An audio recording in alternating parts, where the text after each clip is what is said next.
Hello and welcome to Romantic Readers Podcast. My name is Nicole and I'm joined as always by my fabulous co-host Alley. We are joining you today from some very different, very holiday locations. Alley, would you like to start by sharing where you are currently residing as we're doing this I podcast? am in the southern desert of Utah. For those of you in the US, I'm about 2 hours, maybe an hour and a half north of the north rim of the Grand Canyon. So I'm in Kanab, Utah, which is east of Zion National Park. It's a very beautiful, deserty red rock area. In fact, we're very, very, very close to Nicole and I's favorite place, the Stone Mother Rock. Yeah, the Stone Mother Rock. We're probably like 40 minutes from the Stone Mother Rock. So that's where I am right now. I wish you could see it. For anyone that hasn't listened to that episode or watched that episode, the whole Bryce Asriel, there's the theory about Stone Mother, about the song that Bryce plays Asriel, and there is actually a place where this Stone Mother actually exists, and there's this whole beautiful national, Indian love story basically around this Stone Mother that we've shared in another episode. So we would love to see that in real life. So you need to sneak in and get a photo or something.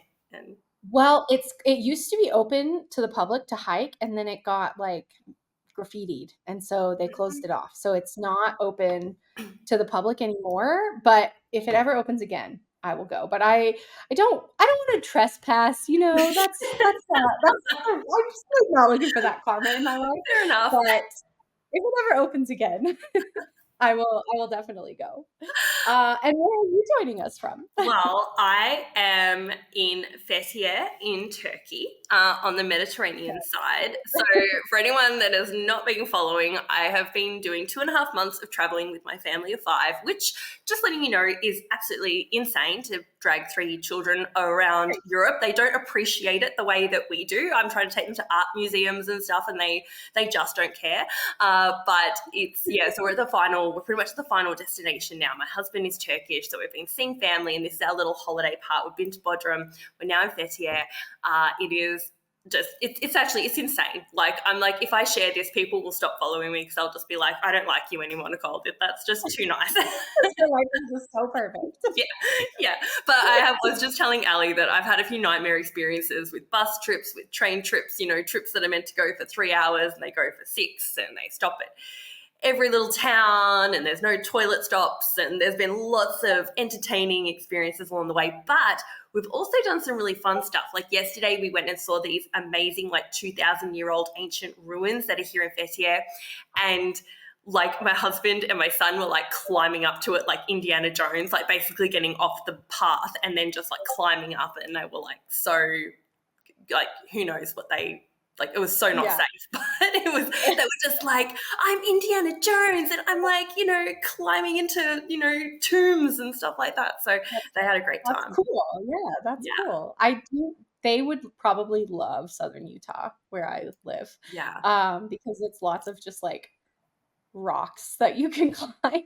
Yeah, but I think what's crazy here, and this is where Turkey is such an untapped. There are so many Roman ruins and everything here, and you'll just be walking somewhere and suddenly, bang, there's some ruins that haven't really been looked after necessarily, but they're really it really feels like fantasy, a fantasy world where you'll just suddenly stumble upon these ancient ruins and you'll just be like, God, what's been here? So that's really, really cool. And obviously I love that because I'm a fantasy girl. So, which is why maybe you'll get inspired and write a book inspired by Turkish Roman ruins. Yes. Well, Ali has been writing a book and doing an amazing job of actually finishing it. I don't know if I actually have the ability to pull a whole book together. I feel like I start and then I get distracted and then I try and add too many things and then I don't know where my story is going, etc., etc. But Ali, on the other hand, has managed to pull a book together. I have. It's done. It's not only is the first draft done, but the second draft is done. It is with beta readers. Nicole's reading it right now, along with some other pretty dedicated listeners. So some of you out there are probably reading it right now, which is, it's like, honestly, I can't believe it. Like, I don't believe that I wrote a book, you know? And I'm excited to get feedback, but nervous as well. So, yeah, it's been a fun journey. Probably like the last couple of weeks before I had it finished, I was really starting to feel the fatigue of it because I was trying really, really hard to get it done and out. But now that it's out, I'm kind of enjoying to have a little break. Like, I'm catching up on Nice. my reading. I'm sure you feel So, really connected to Rebecca Yaros, who is also just like completely finished the book. And yeah, just like now she's just like, oh my God, I'm reading all these books and I'm just like relaxing. She's got a husband reading it on the side. So, you guys are just experiencing the same life right now, just basically, different levels. basically. My husband is such a slow reader, and I desperately want his feedback because actually he gives amazing feedback. He has a degree in screenwriting, like, so has given me some of the best feedback that I've received. But he's such a slow reader, so I read it aloud to him when we're like driving places or just like lounging around the house, and then he gives me feedback that way. So I'm becoming the narrator, which is actually has been really helpful too, because I'll catch things in the dialogue that's like, oh, that kind of came out weird when I read it aloud. Yeah. So that's been good. But yes, I don't quite have Rebecca Yaros's husband taking a Well, picture of me like, it's maybe once you've made $1 million, he might suddenly be more motivated to read the books. I mean, maybe Rebecca had the same issues back in the day, but yeah, he might be. Yeah. just FYI, guys, I'm a couple of chapters in. I'm obviously a little slow because I'm busy with holidaying, but it's good. It's good. I mean, I didn't really doubt my girl Alley, but yeah, there's some serious work. I'm like, there's a little bit of Fourth Wing in there. There's some Danielle Jensen. Like, she's just grabbed all those little bits that we love and kind of put it all into a book. So I'm super excited to keep reading, and hopefully we'll have more to share with you soon. Let's quickly jump into our way we often begin a lot of these episodes, which is talking about what we are reading this week. So, Allie, what have you been reading? I am reading Quicksilver, which I'm so excited to have finally gotten to. I am not going to lie, I did not want to put it down to come and record this episode, though I did want to record the episode because I wanted to catch up with Nicole and I wanted to talk about Fourth Wing, but I also wanted to keep reading, especially because it is like 11 o'clock at night, my time right now, hence the glasses and no makeup. But yes, that's what I've been reading, and I'm like 60% of the way through. It's so good. It's like it's definitely like worth all the hype that it's getting. It is, isn't it? It so is. I just finished it a couple of days ago. No. Sorry, I lie. I finished it about a week or so ago. And it's just all the pieces, I cannot wait to bring it to an episode here. And I'm going to have to reread it again because for me, as soon as I haven't been reading it for a week, my brain has now left it behind, but I loved it. Right. I was just like, this is so good. So 100% worth the hype for sure. Yeah. Yeah. What have you been reading? Well, apart from your novel, other than my book? I just finished It Starts With Us. So the sequel to It Ends With Us, which was so nice. It's not a huge book. It's only like 250 pages, that sort of size. And it's the sequel that you need for It Ends With Us. I haven't seen the movie yet. Have you seen the movie? No, I haven't. I have not really had time. I've just been like working on my book and traveling. But I've heard great things about the movie, other than all of the drama online about Blake Lively and Justin Baldoni, and but yeah, I haven't read it and I haven't seen it yet. Oh, all right. Well, I can't talk too much about what the original book is about. I know. Maybe I'll try to read that. So it's so well written, both books. Like, for something that is quite a heavy topic, it's written with such lightness and such almost a Bridget Jones's diary kind of feel. Like there's a lot of diary entries, and she's very Oh, okay. lighthearted. She's very, you just get a real connection to the main character, and I think that's why these books are so special. And quickly talking about the Blake Lively kind of thing, I'm not going to go into it too much because it's very, very political, but you know, there was I could see both sides. I could see both sides of this argument, I think, because there is definitely a very serious subject matter that maybe Blake didn't quite talk enough about at the premiere, and things that she possibly should have covered a bit more. But I could also understand, having read the books, how there is this main character and wanting to celebrate her as an individual, her life, everything in her life, not just this one thing, and letting that define her. So I could kind of see that side as well. So, and I do love all the flowers and everything. It's super beautiful. So Yeah. yes, it was a very interesting, very political time online. It was like, ooh. Yeah. Well, that was just a blip, and I'm in the US and it's an election year for the president. So that's just a blip in the constant It's wild. It's wild. of my life right now. Absolutely. The presidential debate was on my birthday. And so that is what I did with my birthday. Is I made my husband go get me takeout from like all my favorite restaurants, and we watched the presidential debate, and I worked on my book mostly while I was watching it. So yeah, that's a lots of drama on the internet right now. Oh my goodness. Oh my goodness. All the more reason for us to jump into the fantasy world and put all that aside and not Get deal out with of real the problems real and world. talk about dragons and Xaden. So, Yes. as we do. So this episode is a bonus emergency episode because we got an extra chapter. There's a fly flying around me. Ignore that. We got an extra chapter of Fourth Wing. And we get a chapter that is Xaden's point of view around chapter 27, and we have read it, and we are going to talk about it today. So, Allie, do you want to start? What did you think of this chapter? Tell us about your journey of. Well, so first let's just make sure. So there will definitely be spoilers for that chapter. There will definitely be Iron Flame spoilers, and Fourth Wing spoilers. So you need to have either read everything or like not care to have like the chapter spoiled. Just got to get our spoiler warning out there. Yeah. I had not, because I've been just like traveling, I wasn't fully aware of like what scene it was. Like I knew there was a bonus chapter, I knew it was coming out of the paperback, but I didn't know exactly. And I knew it was Xaden's POV, but I didn't know what scene it was. So I went into reading it not knowing anything, and so then like when I realized what scene it was, I was like, oh, I'm so excited for this. Mm-hmm.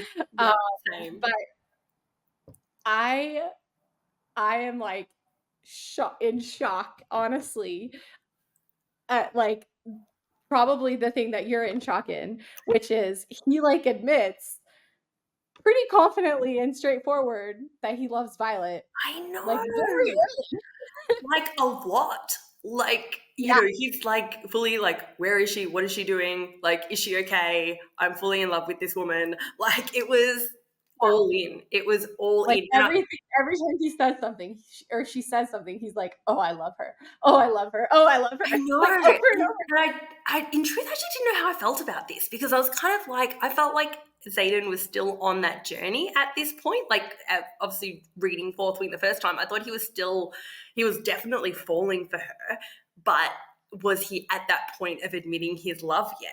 I feel like I have to go now and reread the whole book and like put this into the book to actually get that full feel of like, was that where he was at that time? Like, I definitely, it was interesting, but it was definitely such a shock, but also so cool and so funny to hear like Sigale like dissing him and mocking him and being like, I think that was the biggest shock for me, was when she's like, Xaden, like why did we have to come after 3 days? It was all me. Like, he's blaming it on her, but the truth was it was him. Like, he was the one that didn't want to be away from Violet. And I don't think we knew that. Like, I confirmed. I think it was sort of maybe implied, but I don't think we knew for sure that it like Xaden went and it wasn't Taryn and Sigale at all, which I love. Yes, same. But going back to your point, like I do think I don't think that I think by this point in the story, they were still like, they had only kissed once, Mm-hmm. and he had like pulled away, and she had, I don't know that they've had the scene yet where she's like, I either pick me or don't, but Mm-hmm. like we're not going to keep doing this back and forth. So it is really interesting how sure he is in this scene that he is in love with her, when that is not the vibes that we are getting from Violet's POV. So it just, I maybe goes back to show you how much Xaden maybe felt like he didn't deserve her and like Yes, shouldn't have her. And that is what was holding him back all that's along. It was never exactly. about his feelings for her. Yes. Uh, so Obviously, that was that was something that Rebecca really wanted to get across, was that Xaden did fall for her. He fell for her. He fell for her quick and early and hard. But then he was like, "I'm not good for you." And he says that a few times. He says, I think when um, yeah, like when Dane is saying, he's not good for her, and he's like, yeah, that's something we can both agree on. He very much feels like he's not good for her, and he's holding himself away because of that, not because. And this is before he was a Venom, so it's like, Xaden, why did you think you weren't good for her? Like, doesn't make sense. I know. The guilt that we're gonna get in Onyx Storm is gonna be like next level. If he didn't think he was good for her then, man, when he's Venom, what's he gonna think about it? It's gonna Exactly. be crazy. Um, I also could not, like, I absolutely adored seeing him realize that they could talk to each other. Like, that was so fun for him to be like, "Oh, we can talk to each other. I'm gonna do it." Like, and then I think he had the thing where he was like, "Man, I wish I had been doing this sooner." I Yeah. thought that was really fun. Well, it was such an interesting thing we learn in this chapter, which is where he suddenly sees this silver whispery bond that's connecting him to Violet. And he starts to, it certainly made me sort of go, so is this like officially a mate thing? I Sigale was says kinda wondering. as she's talking to Xaden mind to mind, she's like, this sometimes happens with mated dragons, that their riders are connected as well. But she also calls it dangerous, reckless, and an unaffordable distraction.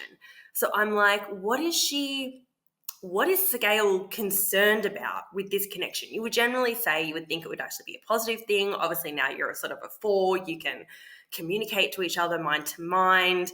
She's obviously quite concerned about Xanen's feelings for Violet and how distracted he's going to be now that he is falling in love with her, and just dragged Sigale halfway across the continent to go see Violet. Yeah, and yet at another point, she says to him, he's like, "God, I can't believe I'm in love with her," and she says to him, "It's okay. Love's a good thing." Like, I can't remember the exact line. Yeah. So I did really, really like seeing their banter with one another. I thought Sigale came off as like a lot more like approachable. Like, I felt like I got a better insight into Sigale's personality, Yeah. and how she like treats Xaden. But it also became very clear to me that like Sigale is super aware and on board with what Xaden is doing. There are like no secrets between the two of them, and Sigale is all in with the rebels. So, which we knew kind of at the end of Iron Flame, but it just, if some of the fan theories turn out true of like Xaden is part Venom, or he's descended from that line or something like that, I feel like we're gonna find out that Sigale knew all of that. Yeah.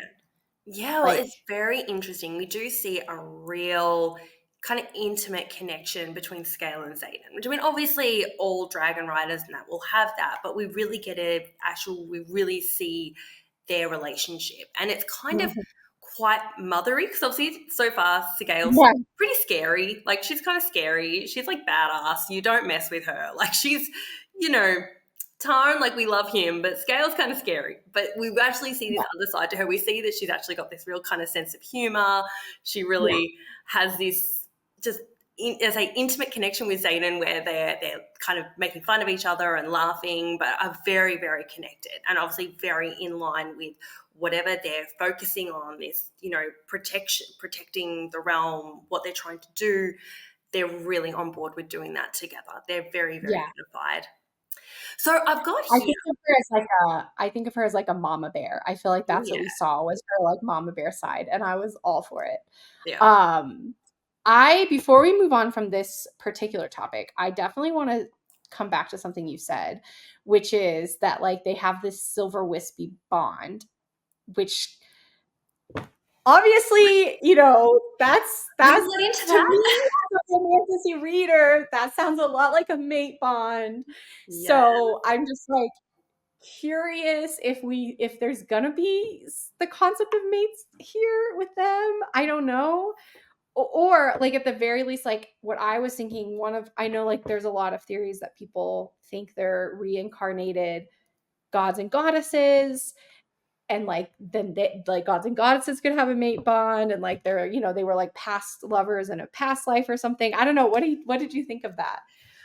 I what did I think? I think I just went straight to mates. I was just like, Yeah, that is a mates connection, people. it Like, just feels like it. silver, Yeah, if this were free. SAM, Of this course, would we be haven't that, obviously it's explored in other books like Sarah J. Maas, but we haven't had that explored whatsoever in Rebecca Yarros.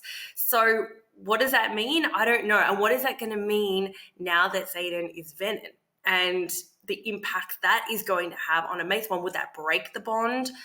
Does that mean that Violet might also be impacted in some way? And does she need to accept that bond? Have they accepted that bond? I mean, now post this, you sort of have to go and reread the books to get more out of that, to go, what does that mean? Obviously, we can kind of take it lightly and say, right, this is just a connection they have because of the dragons, and it means they can communicate right. with each other. We obviously already knew that, but I think the detail, it's in the detail. It's this silver wispy bond, those words specifically that make me feel like it's very magical. It's very mates connection. And yeah, it could be, some of these, I think there's a whole lot more to it. We've discussed before that I think the fact that these gods have been discussed, but we've never really had it go any further, I feel like that has to mean something, and hopefully we're going to learn more about that. There's obviously not Fae in this world that we're aware of, so how would mates work in this world? I'm very interested to see where Rebecca will take this, because But I do feel like it was an intentional use of language. Like it's this tangible, almost like physical, visceral thing that Xaden can feel and sense and see to some extent, which does just give off mate bond vibes. Yes, So and I think too, very now interesting. that bond's there, we see him falling for Violet even more. Like that connection is just now, if he wasn't already in, now he is all in. Like he is like, he literally says, there's a line where he says, I picked Violet over my squadron. My wing. And that's very telling about Xaden now. He's no longer loyal to his wing. He's loyal to Violet first and foremost, and he can't think of much else. So it's going to be interesting. Onyx Storm is going to be so interesting. I cannot wait. I know. I can't wait. All right. So I wrote down some of the things that we learnt from this chapter, and I'll sort of, go over them, and then we can pull out the parts that are really, we've got to dig into. So first is, as we've discussed, that Xaden totally loves Violet. He seems to very much already be in love with her at this stage, which we didn't really think he was at that place at this point in time in the book. So I think that was a big, surprise, first surprise we got. We get Liam back. Yes. It's so great. I loved, even though it was just light little conversations talking about figurines and that Liam's are better, it was so good to have him back. I'm just like, can you just bring him back, Rebecca? We need Liam in this book. It's so painful without him. We see Dane and Xaden obviously arguing, not seeing eye to eye, truly being enemies, fighting over Violet, fighting over how to lead. Xaden totally hates Dane. There's no doubt about it. It's literally there. It is like egging him on, because we saw them bickering in that chapter from Violet's perspective, but knowing that Xaden is oh, I'm gonna make Dane jealous, you know, like putting his arm around Violet, like he's doing that intentionally to irk Dane. I thought that was funny. Yeah, exactly. I know. You really just see how well you obviously get a real insight into Xander's personality, and not only does he have that kind of mocking, digging kind of relationship with Sigale, he's obviously totally not worried about just stirring Dane up, who is so prim and proper and trying to do everything perfectly, following the rules. He's just loving just messing with him and just making Dane's brain explode. So everything Yeah. he's doing is driving Dane insane, which will be interesting to discuss with some information that we have later. So we learn obviously about the Silver Whispery bond that's connecting Violet and Xaden. So we've already discussed. We find out, as I say, we hear that kind of conversation, let's see, between Scale and Xaden, saying that that this connection they have is dangerous, reckless, and an unaffordable distraction. I really feel like I want to explore that further because I don't know, why is Sigale so concerned about this? Is it just because it's going to distract him from what he needs to do to protect the realm, or is it about something more? We see, obviously, Scale and Xaden are communicating and that she's actually quite mothery. She also clearly knows about everything Xaden is doing, and I think she knows more than we think, as we've already discussed. I don't know. What else did you think about some of these parts, like about Scale and Xaden and... Yeah. Well, so it was interesting that it was Sigale's idea to bring the weapons Yes. for Imogen to take. Sigale was like, okay, well, if I'm gonna fly you across the country, then we're gonna have a good reason for it. Like I just We're not just going for no reason, just to see your girlfriend. We're actually going to take some yeah. weapons. Yeah. We're gonna actually do some shady stuff, basically. We also learn this was really interesting to me. So when they find out that they're being attacked, there's this big conversation of like, is this us? Is this our, Griffin riders that we're connected to? And it's like, they're like, no, it can't be. It has to be somebody else. And they make this assumption, or like they make the argument that like that means somebody within this garrison is also like turned on Bezgaeth. Yes. Um, I didn't totally, to be honest, I didn't understand the connection of like why, if it's not them, it couldn't just be like that, it would be somebody inside. Mm-hmm. Um, so I didn't really understand that, but I think it's interesting that we're seeing some of those pieces of like there are multiple factions within Navarre, and multiple traders, I guess, and Mm-hmm. like different things that people are trying, motives that people are going for. So I felt like that was a big thing that we learned. Yeah, definitely. Which probably brings us to one of the biggest questions that this chapter gave me, which was around Dane and the line that Xaden says when he says, "Why is Dane so out of breath?" And Yes, I caught that as well. it, I caught that too.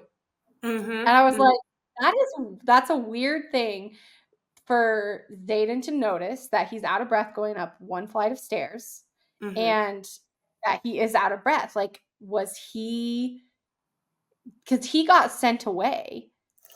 yes, Um, so he we did. didn't see him for, not a huge amount of time.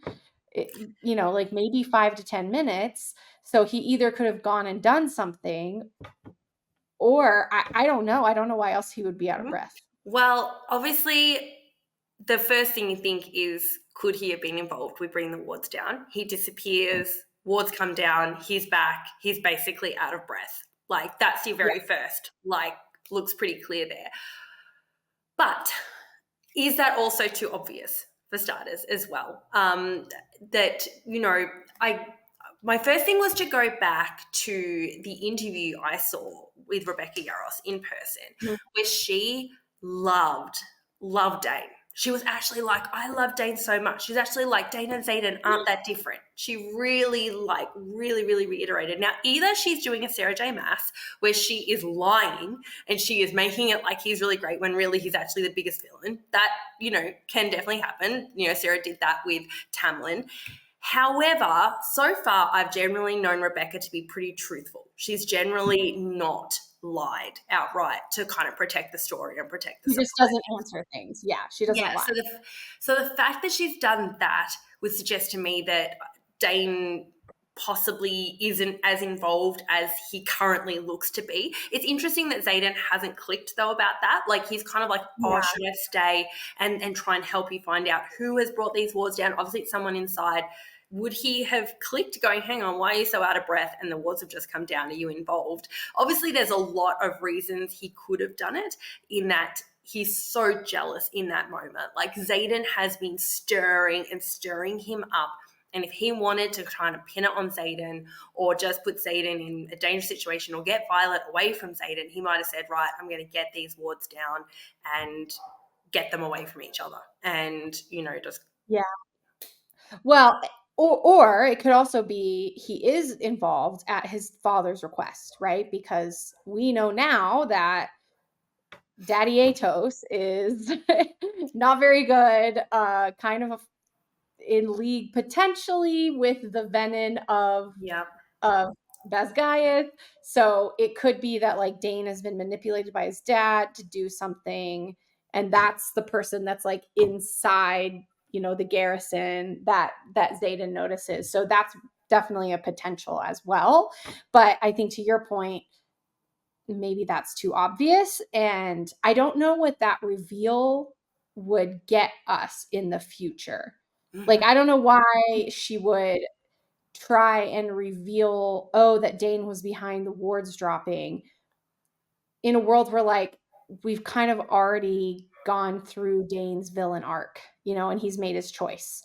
So I feel like it needs to be something different. Like it's a clue for something else. And I was wondering, like, is Dane ill? Is he like really sick with something and we don't know about that? Mm-hmm. Is he like, I don't know. There's any, but it was a very interesting detail for sure. Yeah, definitely. And I was kind of like, could he be Venom? Could that be like a factor? But I think what we've seen so far, Venom doesn't seem to weaken someone, so I don't think that would be a typical reason. I obviously haven't read the book recently enough to remember why they were sent to that particular sort of garrison. In the main story, it's just super exciting because it's Violet's reconnection with her sister Mira, but whether Colonel Atos had some involvement in them going there, whether, as you said, like Dane was more involved in doing something he shouldn't. Yeah. But something they got it as a reward for winning something. That's right. I can't remember. Yeah, it was a reward though. It was like maybe it might have been. Yeah. But something I was going to discuss. But like it could easily be that like Dane's dad was like, oh, great, this will be the reward, send him here to get Dane there to do this thing. So like that could totally have been plausible.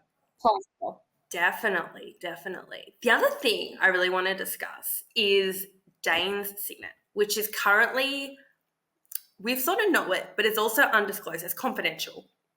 The general people don't know what it is. I mean, we know obviously that he can read minds when he touches someone, but is there more to it? Is this possibly part of the reason he was able to take down the wards? We don't know enough about his signet to know if there's more to it than what we currently know. Mm-hmm. Yeah, we don't know much at all. Yeah.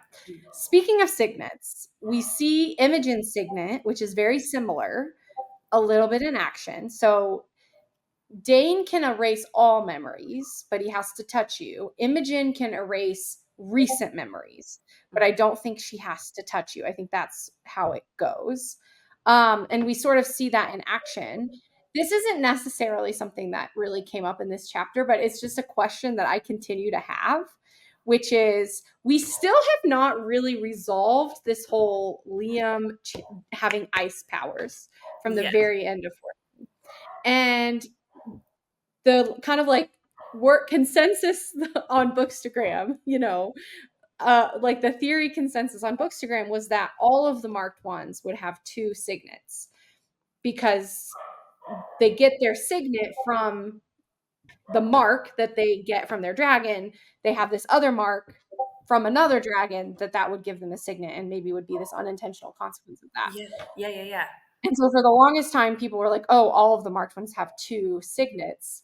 But then that would actually mean Xaden has three signets because he also has one from his like family, or his from Sigale being in his family, having a dragon that, oh my gosh, I'm tongue tied. Sigale having bonded a rider from his family line. Yeah. So then that makes me wonder, like, is that the only reason that Liam had that second signet? Or is there something else at play? Like, speaking of image and signet really made me revisit all those questions about the mark. And it's such an interesting theory that we still don't have enough information about, that we still don't really know, and it makes it very, very interesting. I loved that we saw her signet in action. I think that was really, really interesting and really added to the story. And yes, it does throw us a lot of theories about, could Xaden have three signets? That would just be insane. And who else has a signet that we maybe don't know about? Like, this is the other thing with Dane. Do we know that he doesn't even have a second signet? Like, we're all assuming that what's happened with Violet is the first time this has ever happened, because it's the only time it's been known by everyone. But for someone like Dane, who obviously has people on the inside, things could be done more in secret, especially with the Venom. And the fact that what we know with the Venom is that they control dragons. They seem to have an ability to control dragons. What if they got Venom dragons to like actually bond with people so that they had additional signets? Like, this is just me just now like totally brainstorming, just going completely sideways, but going, because, obviously in Violet's circumstance, we've had, Andana pick, Violet as well as Tarn. But when we think about, the Venom dragons, like, they don't have free will necessarily. So potentially that's what we saw. So they could potentially make a dragon, connect with a rider so that they have multiple signets, which could mean a lot for like the colonels and things like that as well. Some of the major villains that we know currently. I do not trust Baz Guy's leadership. I think they're shady AF. And I think we're going to learn that they've been doing some real shady shit. They are shady as shit. Super sus. We're going to find that out. And anything is on the table with them, I feel, because I feel like they are very evil, and I feel like they've been like experimenting for a very long time. Yes. Well, another interesting little snippet that someone shared with me online is that, and I didn't actually pick this up in the reading, but it was there, saying that Dane's dragon had really bad breath, and that just being just another interesting kind of something that was there. I didn't pick this up myself in the read. I'm not even sure if it's maybe in another part of the book. Did you pick that up at all? No, I did not. In this chapter? I believe so. But yeah, when I brought up about Dane and this being out of breath, some other people said that the dragon also had bad breath. And I was like, well, that's kind of interesting. And that's another thing of, when I think of kind of venom dragons and things like that are potentially being controlled, are they alive or are they semi-alive? Yeah. I don't know. Anyway, it's a little interesting tidbit to consider. Barish's dragon had bad breath, I'm pretty sure. And he was venom. Or, well, I don't think we know for sure, but we can highly suspect that he was venom because of the way he controlled his dragon. Yeah. So I'm going to go back and reread and look for that, because I did not catch that. And I don't even know where it would have happened, because we don't really see him interacting with Kath much. But yeah, I'll see if I can find it. Yeah.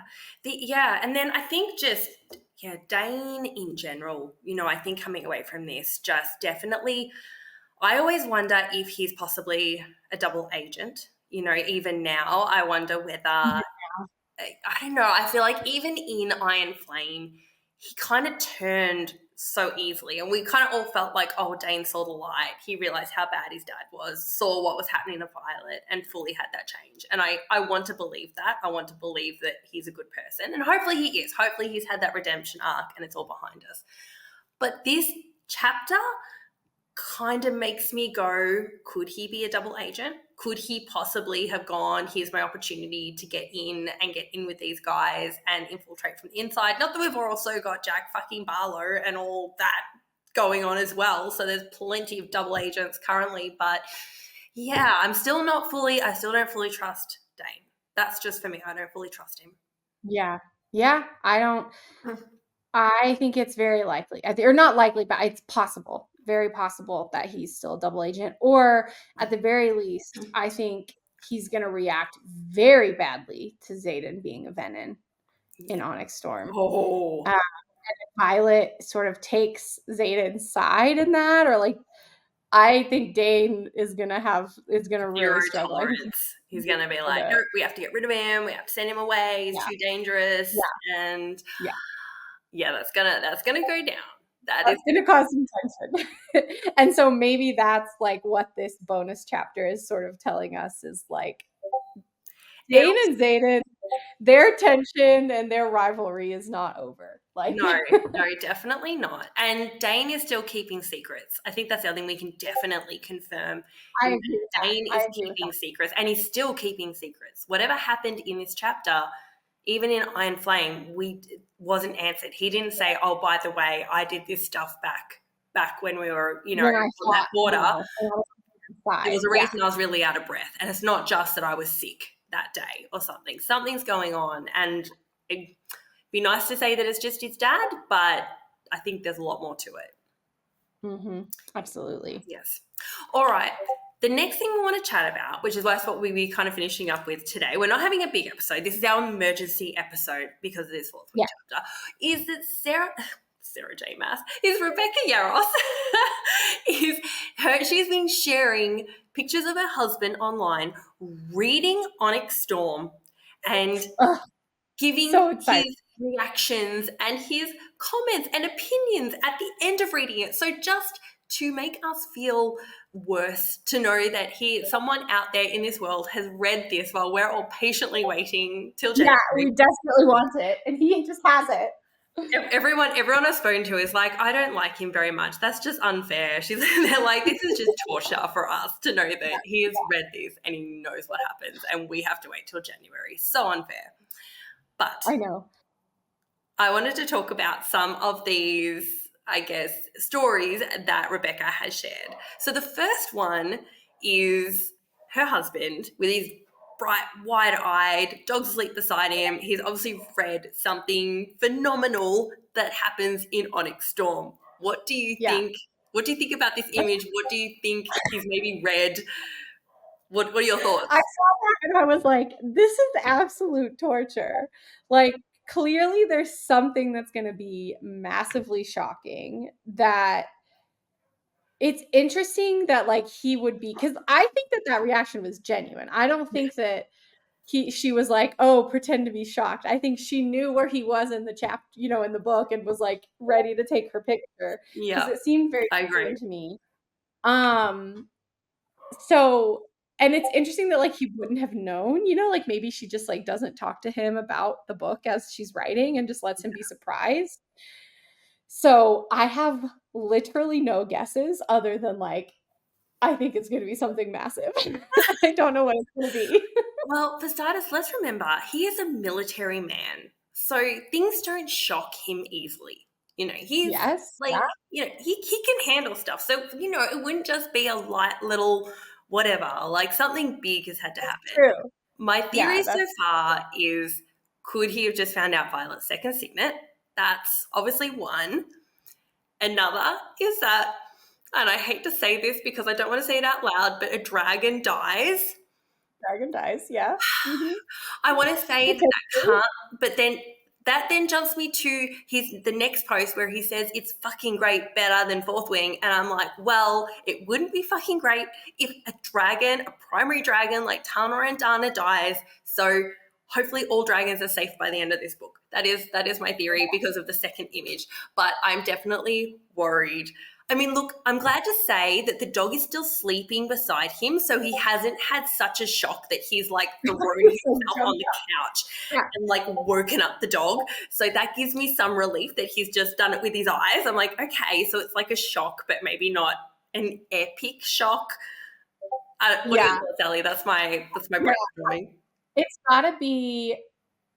I mean, you know that I think that Xaden and Violet are at risk in this book. Doesn't mean they're not endgame for the larger 5-book. But if we think about this, as being a 5-book series, we're in the middle. That's when we're going to get. We're in the dark zone. We're in the dark. We're in that like pivotal. In the dark zone. Yeah.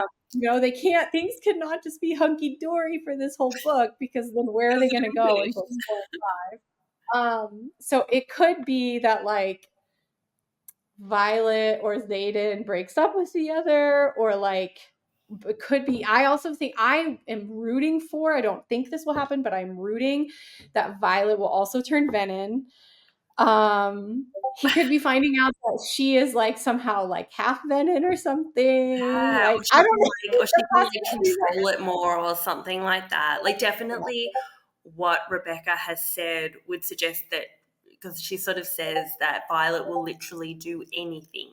She is 100% willing to go to the dark side, is willing to do anything. So that definitely is concerning as to how far Violet will be willing to go, particularly to the dark side, to, rescue Xaden. The other thing is that my theory comes true, that Xaden is actually venom royalty. That would definitely make your eyes go wide. You would go, what? That he's a venom prince, and then he actually gives his mom goes off and she's venom or something. Oh my God. Because I've got my whole theory about his mom, and that she might actually be royalty, and that she is venom. So that could all come to pass. But I definitely, unfortunately, I feel like Onyx Storm's going to be dark. Like, if the name doesn't suggest enough with it being Onyx, black, like, it's going to be dark. We are not coming into a happy ending, most likely. Things are going to get a whole lot worse. And just be ready. This is Empire Strikes Back territory. Like, I don't think I can't wait to read it, but I'm scared. I hope we're really soon. I don't think that we're going to be okay when it's over. But it is still, apparently, it's still better than Fourth Wing. I can't remember. Did the post say better than Fourth Wing or better than Iron Flame? Better than Fourth Wing. Okay. So like maybe there's sort of like this acknowledgement between them that like Iron Flame wasn't as good. And he's like, it's better than Fourth Wing, which is awesome to hear, because love Fourth Wing. Exactly. Yeah. I agree. Look, I'm really happy. I mean, I feel like Rebecca has definitely taken her time. Like, really, she banged Iron Flame out so quickly after Fourth Wing. And I think she has definitely taken that time. She's taken, 9 months basically to write this, which she seems like a pretty fast writer. She's actually amazing. The amount of books she gets out, like, far out. That woman's, and she's got like 6 kids. It's crazy. But she has definitely taken her time to write this, and I think really get it right. So I'm quietly confident that I think hopefully definitely the quality will be there. I think that's a really interesting thing for him to say, that it's better than Fourth Wing, because that is a big call, because Fourth Wing, we all love Fourth Wing. I read it like 5 times. It was just, I couldn't put that book down. So if it is anything in that realm, even if it is dark, like I can even live with it if it's dark, if it's delivered really, really well. I mean, really well. Yeah. 100%. Yeah. So absolutely. I'm scared, but I'm excited. And I'm kind of, even though that hurts to see that, it's nice. I just appreciate the little snippets, to keep us entertained and engaged and like guessing and excited. I appreciate the snippets. Unlike another certain romantasy other who's just like totally quiet. I appreciate the kind of like constant drip of even just the tiniest thing from Rebecca Yarros. I love realize it. you can really tell that Rebecca Yarros is a Taylor Swift fan, and she really does understand and comprehend that as an audience, we love to just get little snippets and little updates. And Easter And she did eggs have a and little period where she was quiet, but it was like once she'd sort of semi-finished the book, she was kind of like, okay, I can start talking about it now. I can start getting it out there. And she's just giving us so much, which is just so nice because it just gives you that little bit along the way to keep you going and excited for the next book. Whereas with Sarah J. Maas, we just don't have any information. At this point, we're in, George R.R. Martin land where we're like, are we even going to get the next book? Like, is it going to be, definitely not this year. But we didn't even have a solid lock on next year. Like, no updates, nothing.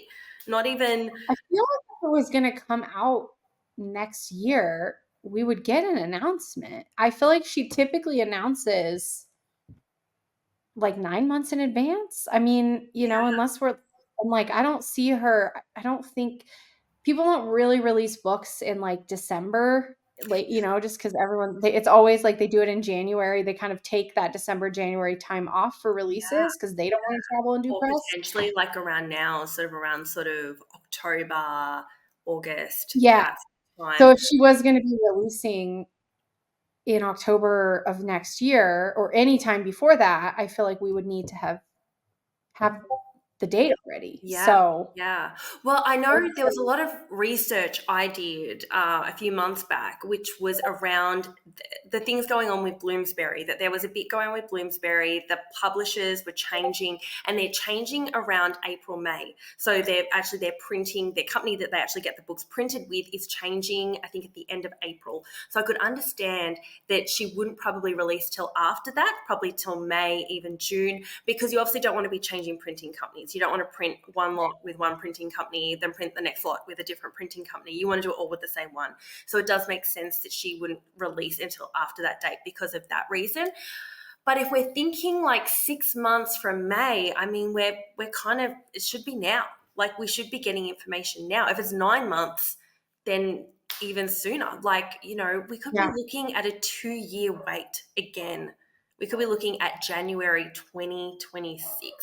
Oh my God, that just hurts me. That just the problem is, as an audience, you kind of only got so much patience. And this isn't just books, this is also TV shows. There's sort of that level of quality now. And sometimes there's such a long wait. You actually get detached from the books. You start to just forget about them, move on with other things. And then by the time it comes around, you've actually lost that engagement because you're like, oh, I've forgotten what even happens. And unless you're super engaged, you actually sometimes don't even pick them up again. So that's the real risk of it taking such a long time. I really hope that we get some news from Sarah J. Maas soon, because we need something. We need a date. Even if it's a year from now, we need to know when it's coming.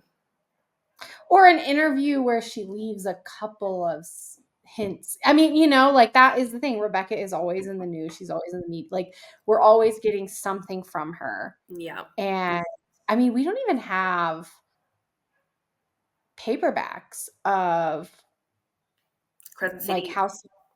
Yeah, CC3 yet. I don't know how often. I mean, it's bizarre. It's weird that we haven't gotten an announcement of when that's coming. Well, like, I think it might be early for them to be here, but I feel like they should have announced the pre-order for that. They usually announce pre-orders pretty far in advance. Yeah, and bonus chapters and things like that. I don't know whether something went wrong with the Crescent City 3 kind of release, because it was like it was really big and then it just stopped. And yes, people's feedback was negative. Look, I truly believe that Sarah has some major things that are going to come out in the next book, and she's saved them for the next book. Hence, Crescent City got changed to kind of, I think she was maybe going to release some of that in the book, and then she decided, no, we're actually going to make that a surprise for the next book. And that's why she's keeping so quiet, because she kind of knows if she talks about anything, she's probably going to give it away, and she doesn't want to, so she's just keeping super quiet. She's obviously also got young children, so that does also cause a huge amount of distraction. We really, as an audience, we really need something. We need an update. We need some bonus chapters. We need anything. We just need some news about what's next, for sure. Mm-hmm. Yeah, absolutely. Yes. All right. We couldn't have any conversation, any podcast without talking a little bit about SJM. That's right. Just never. You're always going to get that here at Romancy Readers. So have you got any final thoughts or anything about the bonus chapter with Rebecca Yaros with Fourth Wing. Any final thoughts, or will we? No, I'm really happy that it exists. You know, I'm really rooting for a dual POV in Onyx Storm. I don't know if we're gonna get it, but I would love to get more Xaden POVs because I like getting into his head. I think it's a good way to learn more about him. Definitely. And I love that Rebecca is giving us these. I love that she's giving us these little bonus chapters. It gives us so much more of the story. It keeps us engaged. It makes me want to go back and read the books all over again, which makes me super excited. It's perfect timing because I feel like this is around the time that probably in the next month or so I'll think about pulling these books out and starting to read them in preparation for January. Yeah. So it's perfect timing to kind of get us excited about what's coming soon. And I'm just super thankful to Rebecca that she just keeps delivering for us on a regular basis. It's super, super, it's super fun. Absolutely. All right. Awesome. Well, thank you so much for joining us. Apologies in advance if there were any crazy noises. I think I've got a crazy dog in the background that is like barking incessantly. So, we can't always pick our locations, but we've done our best today. Our audio may not be amazing this episode, but I promise that we'll be back home soon and we will be back to our normal times. But thank you so much for joining us. We've loved this episode today. We've loved sharing it with you. Please comment, subscribe, tell us your thoughts, tell us if you have theories. We can't wait to hear them, and we'll chat to you guys soon. All right, take care. Bye. Bye.